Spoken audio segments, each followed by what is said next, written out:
Uh, and before we start, I'd just like to introduce Dr. Clara, and she actually manages the Center for Applied Superconductivity in the Materials Department at the University of Oxford. She's also the Vice Chair of LGBTI Plus Advisory Group there and has won the first Diversity Role Model Award. Also, she's been a recipient of the Point of Light Award twice in 2018 and 2019, which was given to her by the UK Prime Minister, and she's been an active voice in promoting the LGBTI plus rights and runs the youth group for the LGBTI plus young people. So I'll just give it to Dr. Clara now. Awesome, thanks for that. So I've actually got a presentation, so I am going to share that. Hopefully I'm sharing the right screen, because otherwise that could be embarrassing. So do let me know if that seems to be the right screen. I believe so. So yeah, as I was introduced, I'm Clara. I'm a material scientist at Oxford University. I will also say I've got a lot of things on my opening screen. I'm the chair of the LGBT advisory group at Oxford University. I'm the Dean for Equality and Diversity at Linacre College in Oxford. And I'm also a member of the Royal Society's Equality and Diversity Committee. And I have a YouTube channel, and I do YouTube stuff and Twitter stuff and Instagram stuff. I think that more and more we're seeing scientists particularly are using social media, and it's all about using the right social media and how you use it. And I will actually mention a few of those groups later, especially as there's been a couple of conversations about networking, especially in a sort of pandemic world, as it were. So just before I start, I'm going to mention what is material science, because some of you will probably go in, what is material science? We're not really known. You take a little bit of chemistry, you take a little bit of engineering, and you take a little bit of physics and smush them all together. And we are a hybrid science. We are a mixture of all of those. We are somewhere at the intersection between those different subjects. And often I will work in a chemistry department or a physics department or an engineering department. Luckily, at the moment, I am in a full materials department, which Oxford has, which is kind of nice. And just a little bit more on what we do, because, hey, what can I say? I like it. If you imagine that you have carbon and you've got those atoms, we know that depending on how you arrange those atoms, how they are bonded, how they are joined together, we can change the properties of the material we have. So if you take carbon, you could have graphite, which is very soft, it's a dark grey material, or you could have diamond, which is very hard and transparent. And so what we as material scientists are trying to do is manipulate those bonds to try and change the structures. And yeah, so that's my job. And I generally work with thin films. Thin films are everywhere, and I'll probably talk about that a little bit throughout my sort of, as I'm talking about my career. So basically on a day-to-day basis, I'm in a lab with these bits of equipment, which half the time they're covered in tin foil, and they look crazy. We've actually got two of these machines now. This is a pulsed laser deposition, thin film deposition system, which is really cool. So it relates to photonics a little bit, because I'm firing a big old laser at pieces of metal to atomize it. Basically, if I'm not firing a laser at it, I'm applying a very large voltage to it, and we get these really cool plasmas, plasma being another state of matter. And so, yeah, basically we're trying to manipulate our materials on the atomic layer, and then we grow thin films that might be about maybe a micron or 200 nanometers thick. Once we get to 2 micron, that's huge. I don't want anything to do with that. That's massive. It's far too big for my liking. Now, I took a very unusual path. My career has been very unusual, and it even started at school. So I was very lucky that I went to a grammar school. However, I grew up on a council estate in the north of Manchester, and I was a weird kid. I was often bullied and frequently beat up, and I knew that whilst I'm not saying that comprehensive schools or local schools are not good schools, the ones in my area that I would have been allowed to go to were not. And so my mother did all she could to get me into a grammar school, put me forward for the exams, And I was very privileged to do well enough to gain a scholarship, because we would not have been able to pay for me to go to this school. So I had a really good basis at school, which was fantastic. And like I say, I don't think, because I was quite a weird kid, I was bullied a lot. So I would have struggled at a local school. It's as simple as that. And so I went to a school that was supporting me to do well academically. But that doesn't mean that it went, without issue. I enjoyed my time at the school, but the truth of the matter was that I was, I am transgender. Now, admittedly, at the time, we didn't have the words, we didn't know this. I grew up in the 90s and the 80s and the 90s, so we had no internet, we had 4 TV channels, so we didn't know the word transgender. If we saw LGBTI plus people on the TV, they were a joke or there were something wrong with them. They certainly weren't any role models. And in the UK during the 80s and 90s, we had a law called Section 28, which meant that you weren't actually allowed to talk about LGBTI plus people. You weren't allowed to promote homosexual lifestyles or trans lifestyles. So we had this weird thing where it was actually illegal for our teachers to be able to talk to us about it, sort of.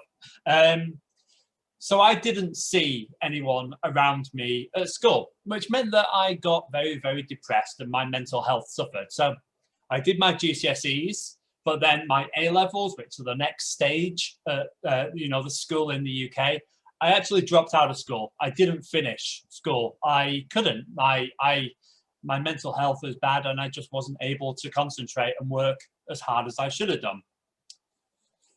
But I knew that I had some sort of smartness to me and I knew that I could potentially do well. So after a few years of working in bars and nightclubs and lifeguarding and DJing in the centre of Manchester, I actually got myself onto a foundation course at the Manchester Metropolitan University. I got onto a foundation course in engineering. And then from there, I went on to do an undergraduate degree in electronic and electrical engineering. And I thoroughly enjoyed that. It was really, really great fun. But what I will say, that we were in this big, huge engineering block, and looking around on my year, there was one person that we knew was a female on my course, just one. And we had no female or women lecturers at all. And even, we had the male bathrooms were on every floor and the women's bathrooms were on every 3rd floor. We didn't even we weren't even set up to have more women in engineering, never mind actually do it. So it was quite an unusual situation. And so that meant that I felt, even though I still knew that I was transgender, I felt that I had to hide that and I just kept it to myself, which, isn't great for the old mental health. During my engineering degree, I actually got to work for a company called Bobst. So I took a year out working with Bobst. Bobst make vacuum deposition equipment. So this is where I got into the material science side of it.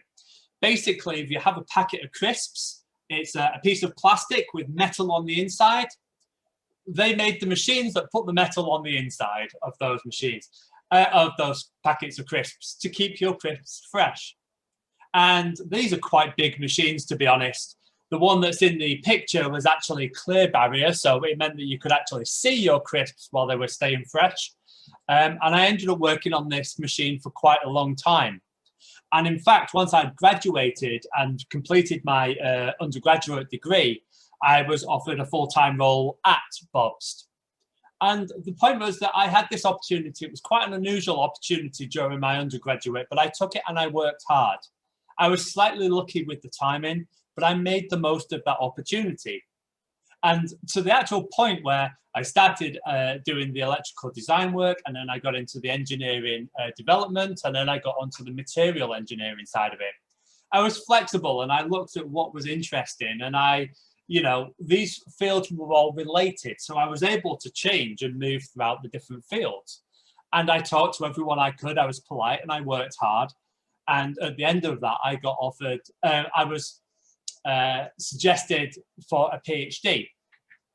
ironically back at Manchester Metropolitan University, where there was this really great material engineering group under Professor Peter Kelly. So because of the contacts, because I'd worked hard, and because I'd made sure that I did meet people and chat to people and be friendly, more opportunities came up. And so the advice that you've heard throughout the day is similar. You've got to chat to people, but you've also got to work hard when you get those roles. So I went to work with Professor Peter Kelly at Manchester Metropolitan, and we were making thin films. So I used a system called magnetron sputtering, and the thin films we made were for, I'll give some examples of some, you don't have to worry about what these graphs are. That's not really the point, but these were for photocatalytic things, so for solar cells and things like that. During my time at Manchester, during my PhD, we were looking at, there was quite a well-funded EU cost action. So this was a European project aimed at bringing people in my particular field together. And so I had the opportunity to travel to lots of meetings around Europe and work with different groups. There was funding available, which I applied for. So I got to work with a group in Germany for a few weeks, and I got to work with a group in Denmark for a few weeks. These opportunities were there. I met people at conferences, I talked to them, and I struggle to talk to people. I should say I'm quite insular. I'm quite happy with my own company. But when I'm at conferences, you know, I had to put myself out there. I had to overcome my uncomfortableness and talk to people, which I did. And so I got to work with these different groups. And in fact, at the end of my PhD, while I was writing up, I got a visiting fellowship post at Lappeenranta University in Finland, in a place called Mikkeli, which is in the middle of Finland, where I was growing more thin films. I did a lot of thin film work. It's all thin film work. But that was because I'd worked with the group, and then I did a couple of weeks working with them, you know, chatting to them, and then I went out and did a couple of weeks work with them, and then they offered me a visiting post for a few months while I was writing my thesis. And it was really nice and calm in Finland. Where I was, it was very quiet. So it's a good place to write, although it was very hot. After this, because of the work that I'd done with different people, somebody got in touch with me and said that they had a postdoctoral position at EMPERT, which is in Zurich in Switzerland. And so they got in touch and asked if I'd like to interview, which I did. And I did an online interview because it was quite a long way to travel at the time, and I got the post. So I went out to Switzerland, to EMPERT, and I did more work, kind of more of the same. These were all electrical waveforms. But again, I continued to do this collaborative work. So I worked with, I went out to Uppsala University, and I worked with all different people. I brought someone from Mons University in Belgium to come and work with me. I kept those collaborations up, and I kept going to conferences. That's not always possible. There's not always the funding. I was quite lucky in my field. There was the opportunity to travel around the world to conferences. And because it was an emerging field, there was always a lot to talk about as well. But it's kind of interesting that we've talked a lot about papers, and there's been a lot of discussion about papers.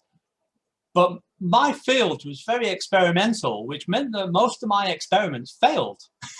We didn't get good results.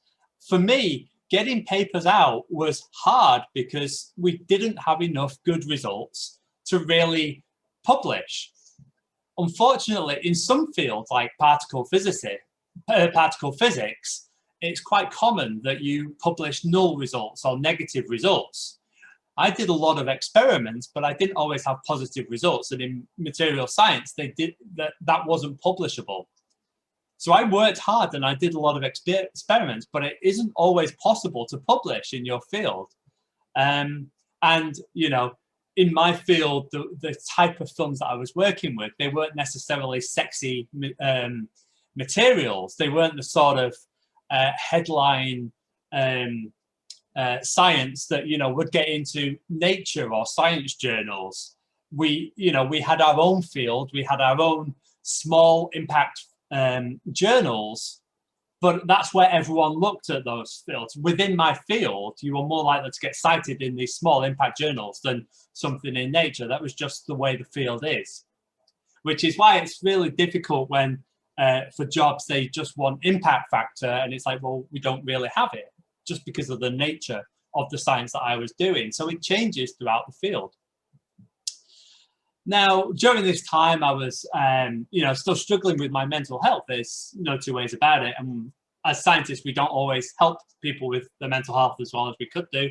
And I actually was finally able to admit that I was transgender. But I didn't think that I could get a job in science if I was transgender. And the reason for this is, by this point, I'd been working in engineering and material science for 14 years.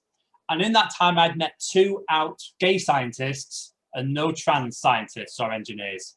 And bearing in mind, I was traveling around the world, I just didn't see that visibility. I didn't see anyone that was transgender.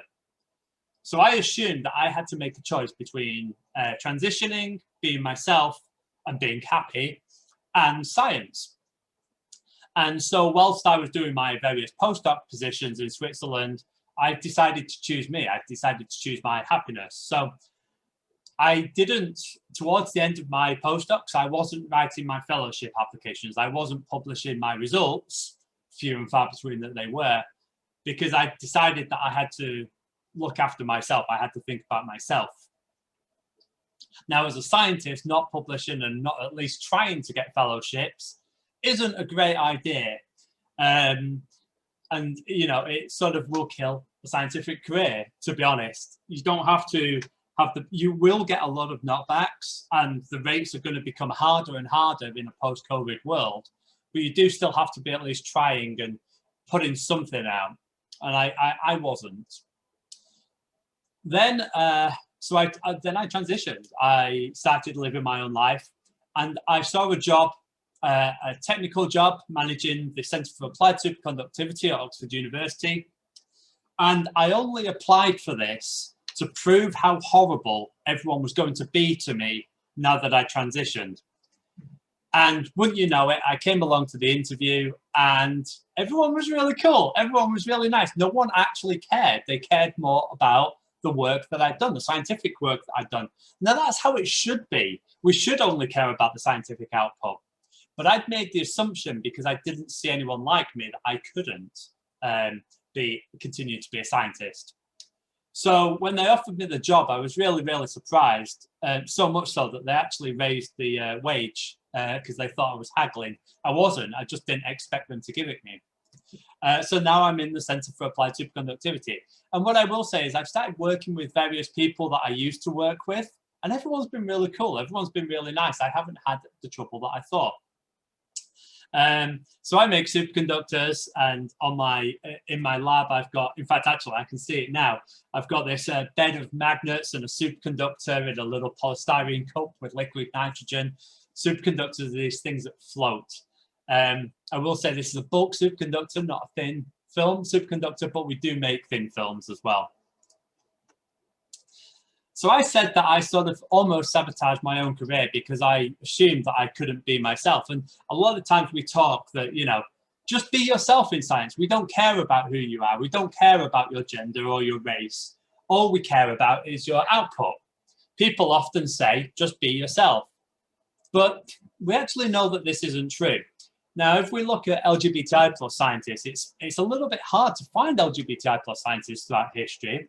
Because if you didn't come out, if you didn't tell anyone that you were LGBT, you weren't seen. We can't write about it in the history books. It's the same with disabilities that are hidden.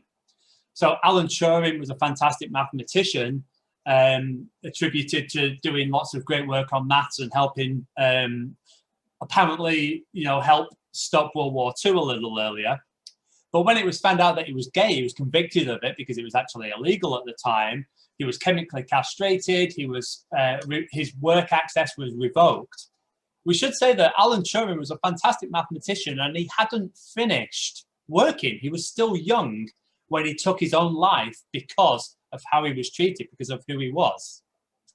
There's a fantastic physicist called Sally Ride.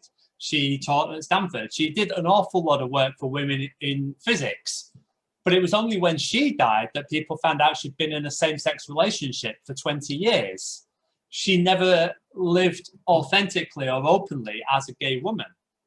And there's in medical science, in neurobiology, there's this guy called Ben Baez, who I don't claim to know anything about neuroscience, but apparently he's awesome. Whenever I mention him to people that do neuroscience, they're like, he was amazing. They've all followed his work and cite his work. Extremely distinguished career. But he talked in his autobiography about how he thought he couldn't be transgender, how he couldn't transition to male, and thought about taking his own life. He didn't, and we had this amazing output of work, but we almost lost a fantastic scientist. And we see this a lot.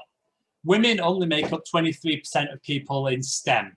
And in some fields like engineering and physics, it's very, very low. The Nobel Prizes that we've awarded to women, there's not very many. There's 51 women and 831 men, 853 men.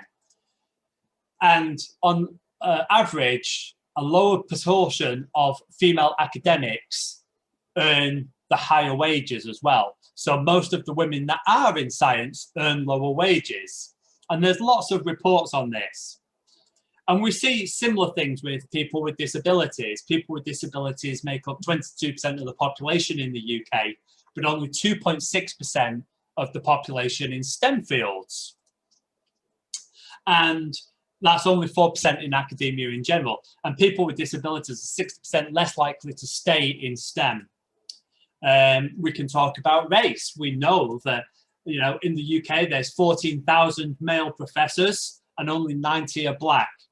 There are 4,700 female professors and only 25 are black in the UK, in all academia. And actually, there's a lot of reports that the BME men are less likely to stay in STEM and that there's actual discrimination. It's not just that they're not working in the field, they're actually facing discrimination when they're there. 60% of black people in STEM have said they have faced active discrimination. And it's the same with LGBTI plus people as well.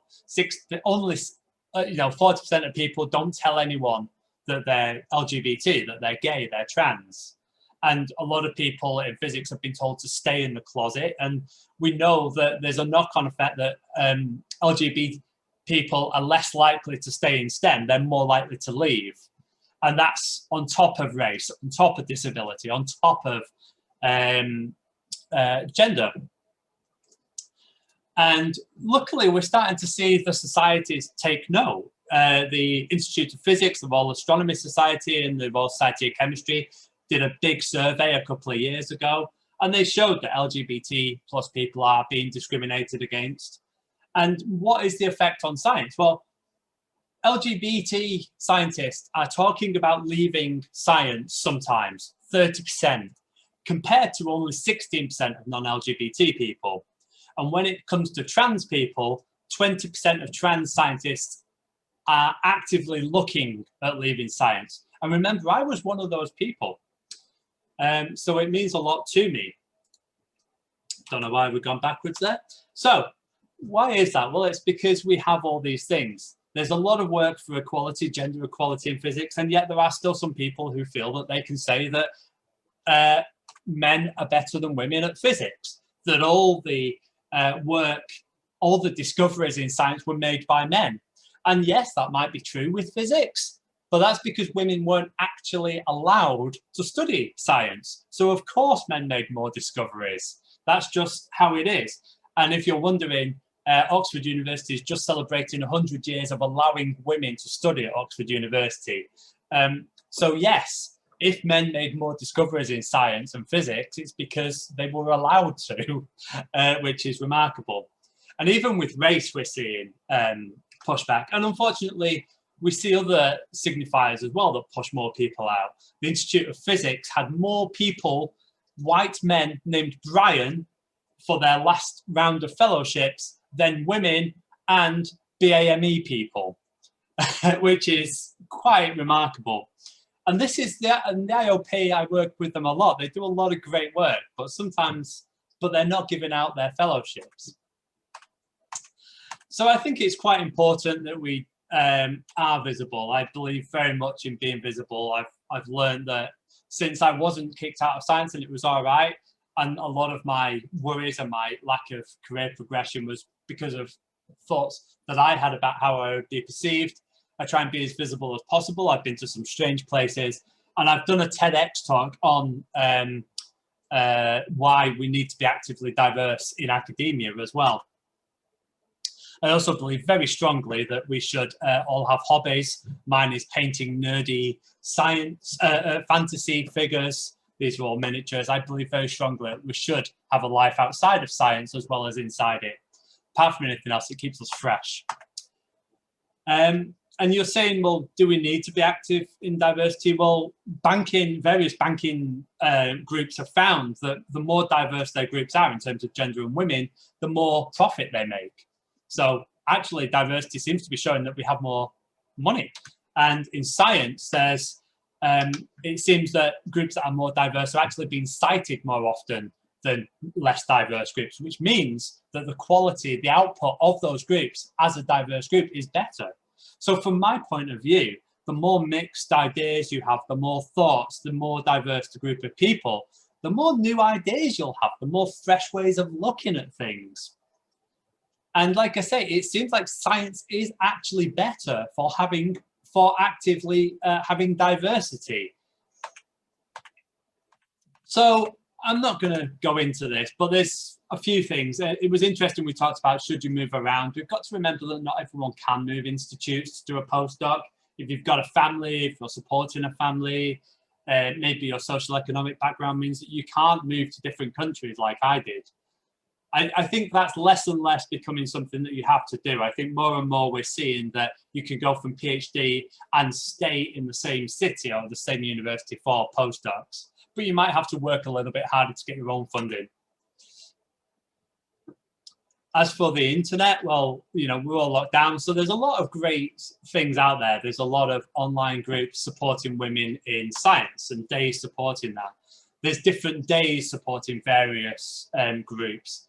And I think Twitter groups are really, really important. Groups like Tigers in STEM, who are active for all diversities in STEM, and groups like Black Women in STEM and 500 Women in STEM and 500 Queer Scientists. You're not always going to be able to find a mentor in your field. You're not always going to be able to find someone that you can talk to. And you might have a good professor, but you might not, but you might need to talk about something maybe to do with your diversity. So being able to network online and look at these groups online and engage and find more support.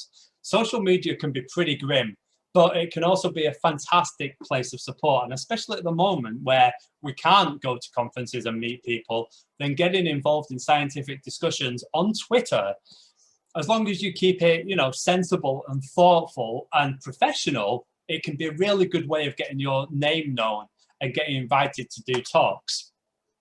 And it's nice that the societies are starting to sort of look more active diversity as well.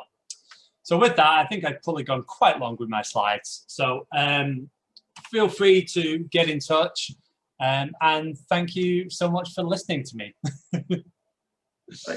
Oh, thank you so much, Clara. That was really important. Thank you so much once again. And before I jump to questions, there's a wee message for you from Sophia in the chat. Yep. Awesome. Right. There's not many of us. Right. So just moving to the questions, but you did mention, and I think this is something that needs to be asked, is what steps could academia take to encourage and empower people who were previously non-represented? I think it's important that we start highlighting our scientists. It's important that we start to make sure that when we host a panel, when we have invited speakers at a conference, we make sure that it isn't 90% white males. Now, that's not saying that if you're a white male, you don't have a place and you shouldn't talk. That's not true. What we're saying is that we want to make sure that more voices are heard. Because for me, it was really important not that I didn't see role models. And that gave me an impression of how my career would go, and I ended up stopping. So we need to have role models. So it's important that we do bring speakers through. And it's not that there aren't good speakers that are black or that are gay. It's just that they're not necessarily being thought about. And so just taking a little bit more thought to make sure that if we've got talks, if we've got conferences, that our lineup is actually, you know, diverse. It's as simple as that. You know, we still, like I say, there's still been a couple of conferences and fellowships awarded where most of them have gone to white men. And like I say, that's not saying that they're bad. It's just saying that really, you know, when we've got more white men called Brian getting a fellowship than women and BAMing people, it seems like there's a little bit of a problem. And I could understand if, you know, I don't expect to see lots of trans people in the world because we're a very small percentage. But when it comes to women in STEM, that's 50% of the population. You're talking 20% of the population is disabled. You know, we need to be in line. 10% of the population is LGBT. We need to sort of be seeing that our figures in academia are in line with what we're seeing in the general population. And that's why, and as I said, women have been allowed to do science for 100 years, and we've got to 23%. So I think that just allowing people isn't enough. We need to start improving it, and we need to be more active. And it's great to see initiatives aimed at, you know, looking at race and reevaluating what are we doing to push people out of science. Unfortunately, though, I still think in academia, in some universities, academics who bring in a lot of money can get away with a lot of what they want. I see this a lot. But more and more people are standing up and shouting and getting together and going about it in the right way. Doesn't mean that we go and burn down our universities. You know, we've got to be constructive. I want to see constructive things. I don't want to see us tearing down one person. I want to see us building up other diverse people. Professor Chris Jackson is going to be the first black person to give a lecture for the Royal Institute. And he has received so much racism online. I know him, and so I've seen a few of his personal emails just for being the first black person to present. What? And people say that there isn't racism in science, that it's free of it. It's remarkable. So yeah. So and there's some people that get so much grief for talking about gender in science as well. Jess Wade is a fantastic physicist who, you know, I see her, what the grief that she gets online for just saying there are more women around.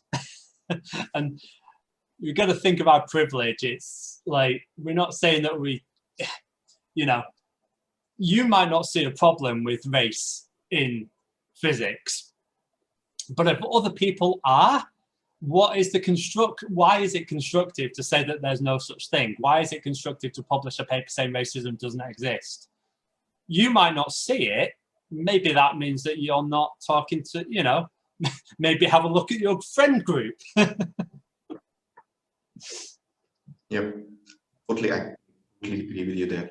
And thank you, Glow, for that lovely comment. And also, Sophia, there's some, it's a good place to be. I enjoy it, but we still have things to change.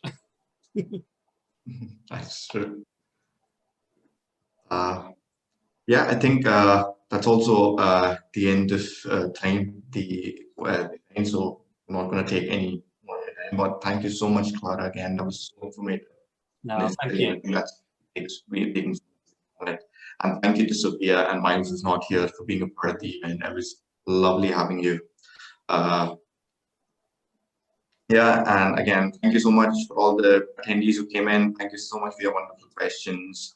Just as a last bit, also like to thank Scope. I didn't mention at the very beginning who's collaborated with us for the event. We're going to do 2 more webinars on this, and the other one's going to focus on industry, and then the last one is going to be a miscellaneous webinar. Please join our Facebook page or Twitter page. It's very easy to find us. And thank you once again for being here. It was an honor to hear from you. Thank you. Thank you, everyone, for listening. Thank you so much.